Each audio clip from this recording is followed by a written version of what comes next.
Andi tak pernah menyangka hari itu akan berubah menjadi mimpi buruk ketika pintu kantor hukumnya di Jakarta Pusat didobrak oleh dua petugas polisi berseragam.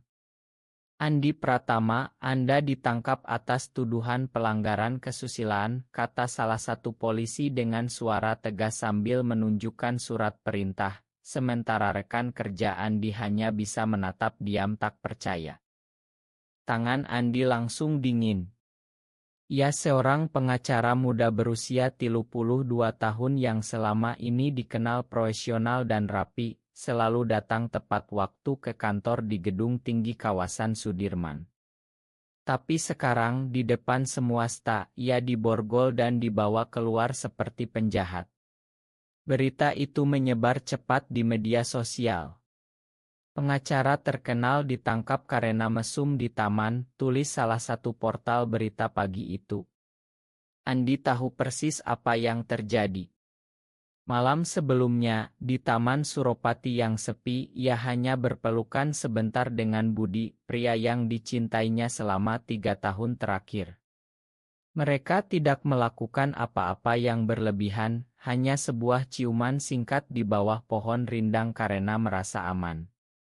Tapi ada seorang warga yang melihat dan melaporkan ke polisi, mengklaim perbuatan tidak senonoh di tempat umum. Di Indonesia, meski bukan pidana berat, tuduhan seperti ini bisa menghancurkan reputasi, karir, bahkan keluarga. Di dalam mobil polisi yang mengarah ke kantor polisi Metro Jaya, Andi mencoba mengatur napas. Pikirannya berputar kencang. Bagaimana keluarganya di Bandung akan bereaksi? Ayahnya seorang pensiunan guru agama yang sangat taat, ibunya selalu bangga dengan anak laki-lakinya yang sukses. Mereka tidak pernah tahu, dan Andi bertekad menjaga rahasia itu. Ini pasti kesalahpahaman, gumamnya dalam hati, tapi hatinya tahu ini baru permulaan. Di kantor polisi, ia duduk di ruang interogasi yang pengap, lampu neon berkedip di atas kepala. Petugas menanyainya berjam-jam. Siapa pria itu? Apa hubungan kalian? Andi diam saja, memilih tidak menjawab karena takut segalanya meledak. Malam itu ia dijebloskan ke tahanan sementara, dan berita di televisi lokal sudah menyebut namanya. Rekan kerjanya menelepon, beberapa mendukung, tapi banyak yang mulai menjauh. Andi, ini serius. Kamu harus punya pengacara lain, kata bosnya lewat telepon singkat. Keesokan paginya, sidang pertama di Pengadilan Negeri Jakarta Pusat berlangsung cepat. Ruangan pengadilan penuh sesak, wartawan berdiri di luar dengan kamera siap. Andi duduk di kursi terdakwa dengan baju tahanan oranye yang membuatnya merasa kecil. Hakim, seorang pria paruh baya bernama Hakim Surya, membaca dakwaan dengan suara datar. Terdakwa diduga melanggar pasal 280 hiji KUH tentang perbuatan tidak sopan di tempat umum. Andi menunduk, tangannya gemetar di pangkuan. Di bangku penonton, ia melihat Budi duduk di pojok belakang, mata merah karena menangis semalaman. Mereka bertatapan sekilas, penuh rasa sakit yang tak terucap. Budi adalah guru di sebuah sekolah swasta di Depok, pria sederhana berusia 30 tahun dengan senyum hangat yang selalu membuat Andi merasa aman. Mereka bertemu 3 tahun lalu di sebuah kai kecil di Kemang saat Andi sedang mengerjakan kasus pro bono untuk anak jalanan. Sejak saat itu, hubungan mereka tumbuh pelan tapi dalam, penuh rahasia karena takut dunia luar tahu. Saat sidang berlangsung, jaksa membacakan kesaksian warga yang melapor. Saya melihat dua pria berciuman dan berpelukan mesra, itu tidak pantas, kata saksi dengan nada jijik. Ruangan bergemuruh pelan. Andi merasa dadanya sesak. Ia ingat bagaimana dulu ia berusaha menyembuhkan dirinya dengan berdoa lebih keras, pergi ke ustadz, bahkan mencoba berkencan dengan perempuan untuk menyenangkan keluarga. Semua sia-sia. Cinta pada Budi adalah satu-satunya hal yang terasa benar di hidupnya. Tapi sekarang semua itu terancam. Pengacara Andi, seorang senior yang masih setia, mengajukan permohonan penangguhan penahanan dengan alasan Andi punya tanggung jawab pekerjaan. Hakim Surya tampak berpikir sejenak sebelum menunda sidang berikutnya 2 minggu lagi. Kita akan dengar keterangan terdakwa lebih lanjut, katanya. Malam di tahanan, Andi tak bisa tidur. Ia memeluk lututnya di sudut sel yang dingin, memikirkan bagaimana hidupnya yang rapi tiba-tiba hancur. Telepon dari ibunya pagi tadi penuh air mata. Nak, apa benar berita itu? Ayahmu marah besar. Andi tak berani bilang yang sebenarnya. Di luar, Budi menunggu di depan gedung pengadilan dengan payung hitam meski hujan tak turun. Ia menelepon Andi lewat pengacara, suaranya bergetar. Aku akan berdiri di sampingmu apapun yang terjadi. Kata-kata itu memberi Andi sedikit kekuatan. Tapi ia tahu ini baru awal dari badai besar. Keluarga besarnya mulai ramai membahas di grup keluarga. Tetangga di Bandung mulai bergosip. Andi merasa sendirian di tengah kerumunan orang yang mengenalnya sebagai pengacara sukses, bukan sebagai pria yang hanya ingin mencintai dengan tulus. Sidang kedua semakin dekat. Andi mulai mempersiapkan pembelaan. Ia memutuskan untuk tidak mengaku salah, tapi juga tidak siap mengungkap jati dirinya di depan publik. Mungkin aku bisa bilang itu hanya kesalahpahaman, pikirnya. Tapi dalam hati ada suara kecil yang mulai berontak. Mengapa ia harus malu atas perasaan yang murni? Di kantor pengacara, rekan kerjanya mulai menjauh satu persatu. Hanya sekretaris setia yang masih membawakan makanan. Pak Andi, saya percaya Anda tidak salah, katanya pelan. Andi tersenyum tipis, tapi matanya basah. Perjalanan ini baru saja dimulai, dan ia tak tahu apakah ia cukup kuat untuk menghadapi semuanya. 2 minggu berlalu seperti mimpi buruk yang tak kunjung usai. Andi dibebaskan dengan jaminan setelah pengacara membayar uang jaminan besar, tapi ia harus lapor setiap minggu. Rumah kontrakannya di kawasan Tebet terasa dingin dan sepi. Ia duduk di sofa sambil menatap Oto bersama Budi yang disembunyikan di laci, Oto yang diambil diam-diam saat liburan ke puncak tahun lalu. Budi datang malam itu dengan membawa nasi goreng dari warung Aurit mereka. Kamu harus makan, Andi. Kamu kurusan, kata Budi sambil memeluknya pelan di pintu. Pelukan itu hangat, tapi Andi langsung menarik diri karena takut ada tetangga melihat. Bud. Aku takut semuanya hancur. Mereka duduk di meja makan kecil, Budi menceritakan bagaimana sekolahnya mulai bertanya-tanya. Kepala sekolah memanggilku kemarin. Katanya ada orang tua murid yang melihat berita. Budi tersenyum pahit, tapi Andi tahu pria itu sedang menahan sakit. Budi selalu jadi yang kuat di antara mereka berdua, yang sabar menunggu Andi siap terbuka.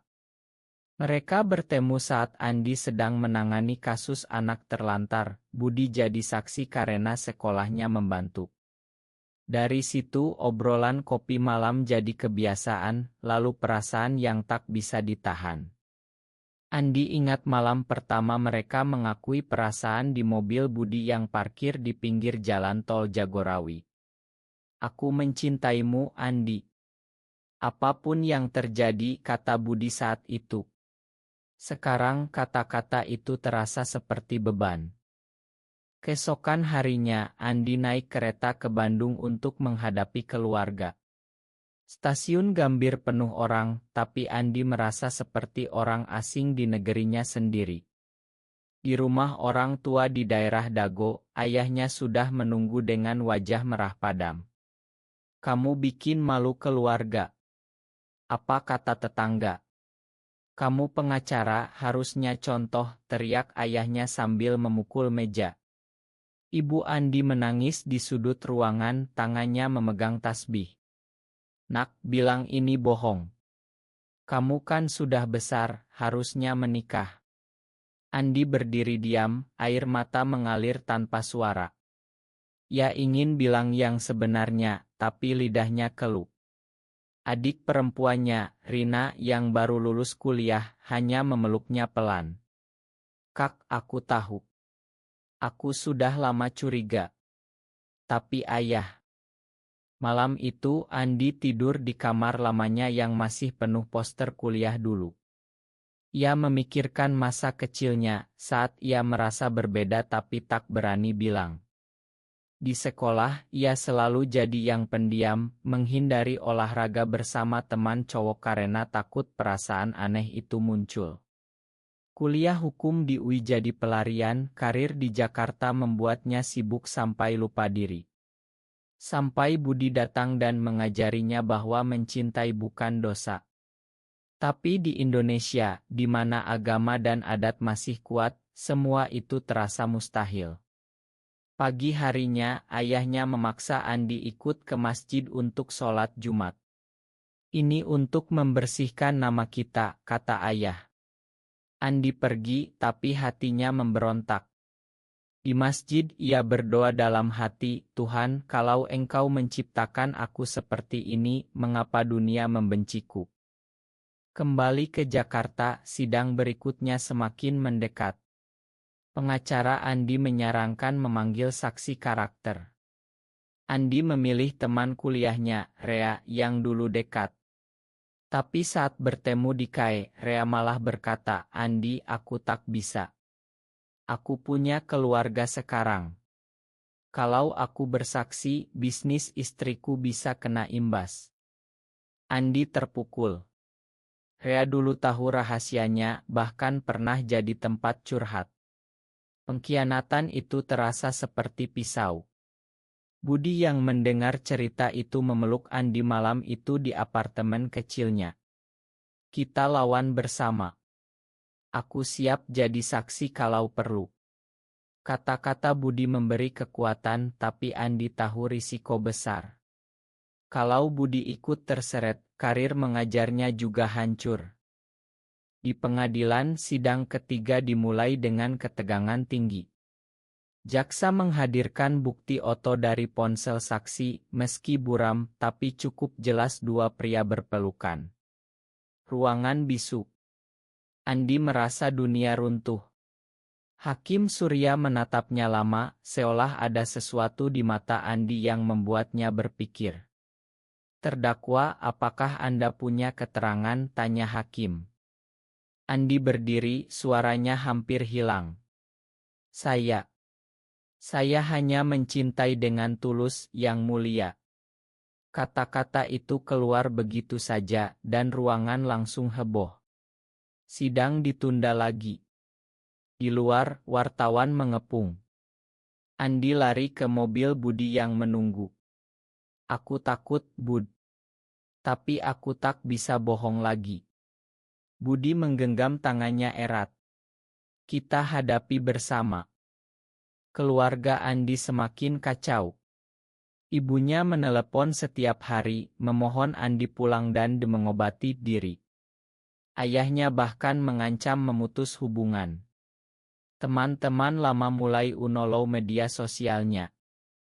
Andi merasa seperti orang buangan di negerinya sendiri. Tapi di tengah itu semua, ada Budi yang setia datang setiap malam, membawa cerita kecil tentang murid-muridnya yang lucu. Muridku bilang guru mereka baik, meski dunia bilang sebaliknya, kata Budi sambil tersenyum. Momen kecil itu yang membuat Andi bertahan. Ia mulai menulis catatan harian, menuangkan semua rasa sakit dan harapan. Mungkin suatu hari Indonesia bisa menerima kami, tulisnya suatu malam. Sidang semakin dekat ke klimaks. Pengacara Andi mempersiapkan argumen hak asasi manusia, menyebut konstitusi yang melindungi priasi. Tapi Andi tahu yang paling kuat adalah cerita pribadinya. Ia memutuskan untuk bicara jujur di sidang berikutnya. Aku akan keluar, Bud. Apapun risikonya. Budi mengangguk, matanya penuh cinta. Malam sebelum sidang besar, mereka duduk di balkon apartemen Andi, memandang lampu Jakarta yang berkelap-kelip. Apapun yang terjadi besok, aku bangga padamu, kata Budi. Andi memeluknya, dan untuk pertama kali setelah lama, ia merasa tidak sendiri. Sidang besar tiba pada hari Kamis pagi yang cerah di Pengadilan Negeri Jakarta Pusat. Ruangan sudah penuh sejak subuh, wartawan dari berbagai stasiun berdiri di luar dengan mikrofon siap. Andi masuk dengan jas hitam yang rapi, meski tangannya dingin berkeringat. Budi duduk di baris kedua, memberikan senyum kecil yang penuh dukungan. Hakim Surya masuk dengan toganya, wajahnya serius tapi ada sesuatu di matanya yang berbeda hari ini. Sidang dilanjutkan. Terdakwa dipersilakan memberikan keterangan, kata hakim dengan suara tenang. Andi berdiri, napasnya pendek. Semua mata tertuju padanya. Yang mulia, saya bukan penjahat. Saya hanya seorang pria yang mencintai pria lain. Namanya Budi dan dia adalah segalanya bagi saya. Kata-kata itu keluar lancar, seperti beban yang selama bertahun-tahun dipendam akhirnya dilepaskan. Ruangan langsung gempar. Beberapa orang berbisik, jaksa berdiri protes, tapi hakim mengetuk palu. Diam. Biarkan terdakwa selesai. Andi melanjutkan, suaranya semakin kuat. Ia menceritakan semuanya, bagaimana ia tumbuh dengan rasa berbeda sejak kecil, tekanan keluarga, perjuangan di kuliah, hingga bertemu Budi yang mengajarinya menerima diri sendiri.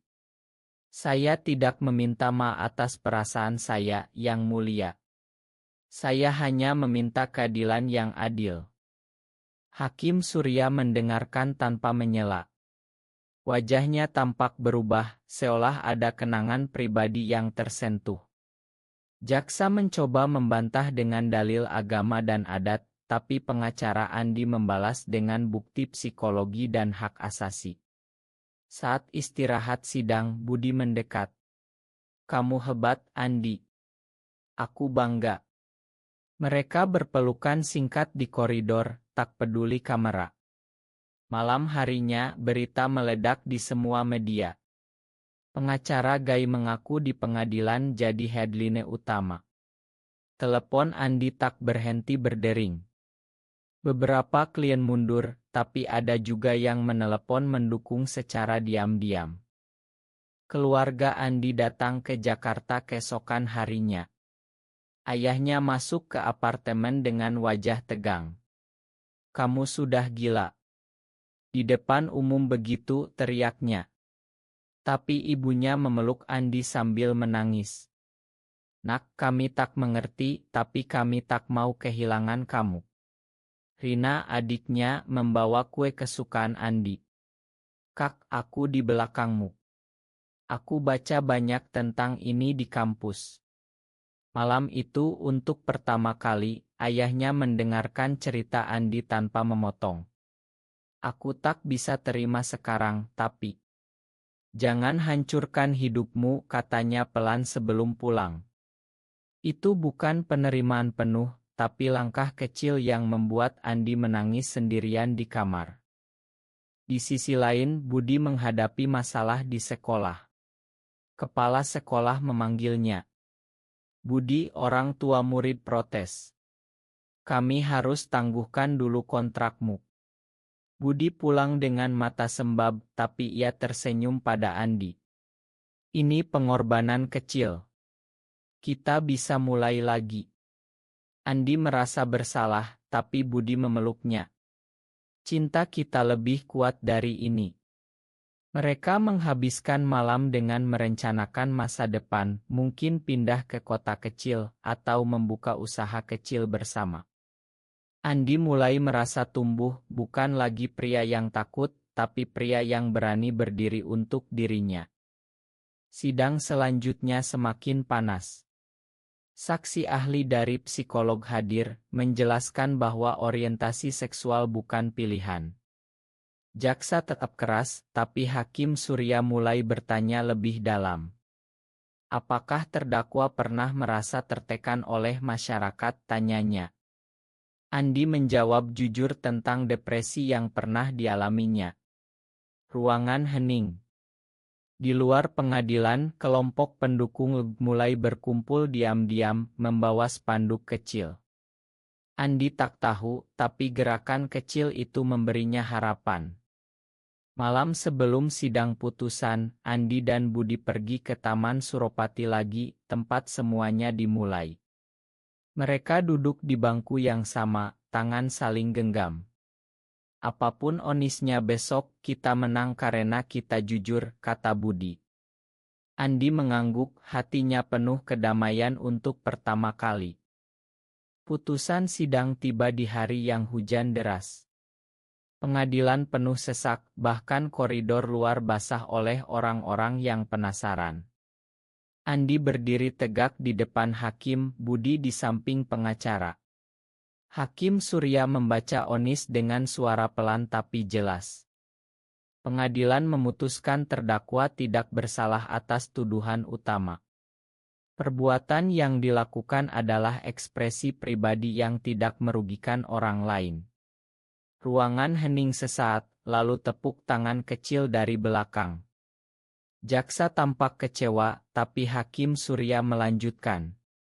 Namun, kasus ini membuat saya mempertimbangkan banyak hal. Masyarakat Indonesia harus belajar toleransi. Kata-kata itu seperti bom. Wartawan berlarian keluar untuk lapor Lie. Andi tak percaya. Ia menangis di pelukan Budi tepat di depan kamera. Kita bebas, Bud. Di luar, keluarga Andi menunggu.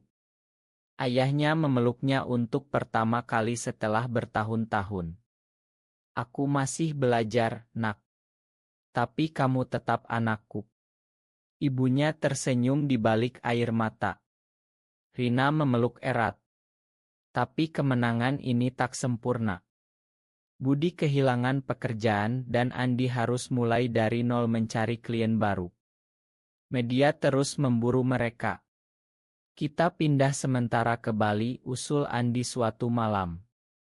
Mereka pergi ke pantai Kuta, duduk di pasir sambil memandang ombak. Di sini kita bisa bernapas, kata Budi sambil memegang tangan Andi tanpa takut. Di Bali, Andi mulai menulis buku tentang perjalanannya. Cerita itu mengalir deras, dari penangkapan, pengkhianatan teman, hingga pengakuan di pengadilan. Budi membaca draft pertama dan tersenyum. Ini akan membantu banyak orang seperti kita. Mereka mulai membuka usaha kecil berupa kedai kopi di Ubud, tempat yang ramah bagi semua. Pelanggan datang, beberapa cerita tentang perjuangan mereka sendiri. Andi merasa tumbuh dari pria yang bersembunyi menjadi pria yang menginspirasi. Tapi bayang-bayang Jakarta masih ada. Suatu hari, ayahnya menelepon. Nak, di sini ada ustadz yang mau bicara denganmu. Bukan untuk mengubah, tapi untuk mengerti. Andi setuju pulang sebentar. Kembali ke Bandung, pertemuan dengan ustadz berlangsung damai. Agama mengajarkan kasih sayang, bukan kebencian, kata ustadz itu. Ayah Andi mendengarkan dan untuk pertama kali ia bertanya tentang Budi. Dia baik, ya. Dia yang membuatku bahagia. Ayah mengangguk pelan. Perubahan kecil itu membuat Andi menangis bahagia. Sementara itu, Hakim Surya secara pribadi mengirim pesan lewat pengacara. Kasus Anda membuat saya memikirkan anak saya sendiri. Terima kasih. Andi tak pernah tahu bahwa hakim itu punya kerabat yang mengalami hal serupa. Di KAE baru mereka di Ubud, Andi dan Budi merayakan ulang tahun hubungan keempat. Lampu-lampu kecil menyala, musik pelan mengalun. Kamu adalah rumahku, kata Andi sambil memberikan cincin sederhana. Budi tersenyum, mata mereka bertemu penuh cinta.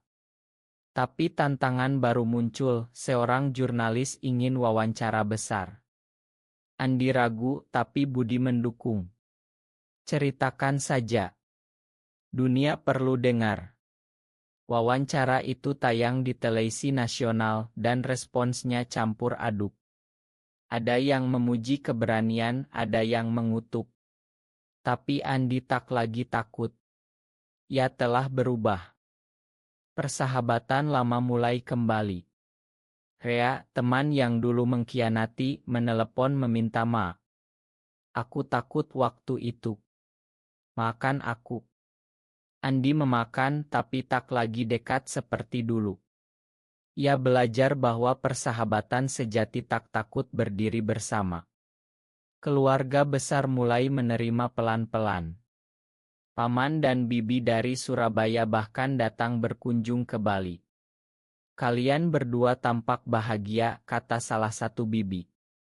Momen itu membuat Andi sadar bahwa perubahan butuh waktu, tapi mungkin terjadi. Hidup di Ubud berjalan damai selama setahun. KAE mereka ramai, buku Andi terbit dan laris di toko-toko kecil. Tapi suatu hari, berita lama muncul lagi. Sebuah kelompok konserati di Jakarta mengajukan banding atas vonis bebas Andi. Ini presiden buruk, kata mereka di media. Andi terkejut, tapi tak panik seperti dulu. Kita lawan lagi, katanya pada Budi. Mereka kembali ke Jakarta untuk sidang banding di pengadilan tinggi. Ruangan sama, tapi kali ini Andi masuk dengan kepala tegak. Budi di sampingnya sebagai pendamping. Hakim baru mendengarkan argumen. Pengacara Andi membawa bukti baru, surat dukungan dari psikolog dan komunitas. Andi bersaksi lagi, kali ini lebih tenang. Saya bukan ancaman. Saya hanya ingin hidup normal seperti warga lain. Hakim tampak terkesan. Di luar, demonstran pro dan kontra berkumpul. Andi melihat wajah-wajah muda yang membawa spanduk "Cinta adalah Cinta". Itu memberinya kekuatan. Sidang berlangsung 2 hari. Malamnya, Andi dan Budi menginap di hotel sederhana di Menteng. Ingat pertama kali kita ke sini, tanya Budi. Mereka tertawa mengingat masa lalu. Putusan banding keluar, vonis bebas dipertahankan. Pengadilan tinggi menolak banding. Kasus ditutup, kata hakim. Andi memeluk Budi di depan gedung pengadilan, kali ini tanpa takut kamera. Berita itu jadi trending lagi, tapi kali ini lebih positif. Pengacara Gai menang lagi, tulis headline. Klien baru berdatangan ke kantor hukum kecil yang Andi buka di Bali. Ia mulai membantu kasus-kasus serupa secara pro bono. Budi kembali mengajar di sekolah internasional yang lebih terbuka. Kehidupan mereka stabil, penuh makna. Keluarga semakin dekat. Ayah Andi datang berkunjung ke Bali bersama ibu. Mereka makan malam bersama di KAE. Budi, terima kasih sudah jaga anakku, kata ayah pelan. Budi tersenyum, air mata hampir jatuh. Malam itu Andi berjalan di pantai dengan ayahnya. Yah, aku bahagia sekarang. Ayah mengangguk. Aku bangga meski butuh waktu untuk paham. Perjalanan panjang itu akhirnya membuahkan hasil. Rina menikah tahun berikutnya, dan Andi diundang sebagai keluarga. Tak ada lagi gosip, hanya penerimaan. Tapi Andi tak berhenti di situ. Ia mulai berbicara di seminar kecil tentang hak di Indonesia. Kita bukan musuh. Kita bagian dari masyarakat, katanya di depan audiens. Budi selalu di samping, memberikan dukungan diam mereka bepergian ke Yogyakarta, Surabaya, bahkan Medan untuk berbagi cerita. Setiap kota memberi pelajaran baru tentang perjuangan orang lain. Andi merasa misinya baru dimulai. Di tengah itu, cinta mereka semakin dalam. Ulang tahun Budi dirayakan dengan pesta kecil di pantai, teman-teman baru ikut meriahkan. Suatu malam di balkon rumah mereka di Ubud, Andi memandang bintang. Dulu aku takut mati karena ini. Sekarang aku hidup karena ini. Budi memeluk dari belakang. Kita sudah jauh, sayang. Mereka tertawa, ingat semua air mata dan tawa yang dilewati. Andi tahu, meski Indonesia belum sempurna, ada harapan di setiap cerita seperti milik mereka. Tahun ketiga setelah Onis, Andi dan Budi memutuskan membangun rumah kecil di pinggir sawah Ubud. Rumah bambu sederhana dengan taman kecil tempat mereka menanam bunga. Setiap pagi Andi bangun lebih dulu membuat kopi untuk Budi yang masih mengantuk. Selamat pagi, cinta hidupku, kata Andi sambil mencium kening Budi. Rutinitas kecil itu yang membuat hidup terasa lengkap. Buku Andi edisi kedua terbit, kali ini tentang perjalanan pasangan gay di Indonesia. Penjualan bagus, dan banyak pembaca muda yang mengirim email terima kasih. Kamu mengubah hidup saya, tulis salah satu. Suatu hari, Hakim Surya yang dulu menangani kasusnya datang berkunjung secara pribadi ke Bali. Ya sekarang sudah pensiun. Andi, kasusmu mengubah cara saya memandang hukum. Saya punya keponakan yang seperti kamu. Berkat kamu, saya bisa menerimanya. Andi terharu. Mereka duduk di teras, minum teh sambil bercerita panjang. Hakim Surya bahkan membantu Andi menyusun petisi kecil untuk reformasi hukum kesusilaan. Gerakan itu pelan tapi pasti. Di Jakarta, kelompok advokasi mulai mengutip kasus Andi sebagai contoh. Keluarga besar berkumpul di Bandung untuk Lebaran. Andi dan Budi datang bersama. Tak ada lagi pandangan aneh. Anak-anak keponakan memanggil Budi Om Budi dengan riang. Ayah Andi bahkan memeluk Budi. Kalian berdua undangan tetap setiap tahun, katanya. Malam takbiran, Andi sholat di masjid bersama ayah, tapi kali ini dengan hati damai. Ya tahu Tuhan mencintai semua ciptaannya. Kembali ke Bali, mereka merencanakan adopsi anak di masa depan, meski tahu jalannya panjang di Indonesia. Persahabatan baru tumbuh. Rea datang berkunjung dengan keluarganya, membawa Ma yang tulus. Mereka berdamai di pantai. Aku belajar banyak darimu, Andi, kata Rea. Andi tersenyum. Kita semua belajar setiap hari. Hidup Andi kini penuh warna, pagi menulis, siang mengelola KAE, malam berpelukan dengan Budi sambil mendengar ombak. Ya tak lagi merasa bersalah. Ya merasa utuh. Di akhir perjalanan ini, Andi berdiri di balkon rumahnya memandang sawah hijau. Budi memeluknya dari belakang. Kita selamat, Andi. Ya, mereka selamat. Dari penangkapan, pengadilan, pengkhianatan, hingga penerimaan. Perjalanan itu mengajarkan bahwa keberanian membuka pintu meski lambat. Indonesia masih berubah, tapi cerita seperti milik mereka menjadi bagian dari perubahan itu. Apakah benar bahwa pengakuan jati diri seorang gay selalu membawa hukuman berat di Indonesia, atau justru bisa menjadi awal dari keadilan dan penerimaan yang lebih manusiawi?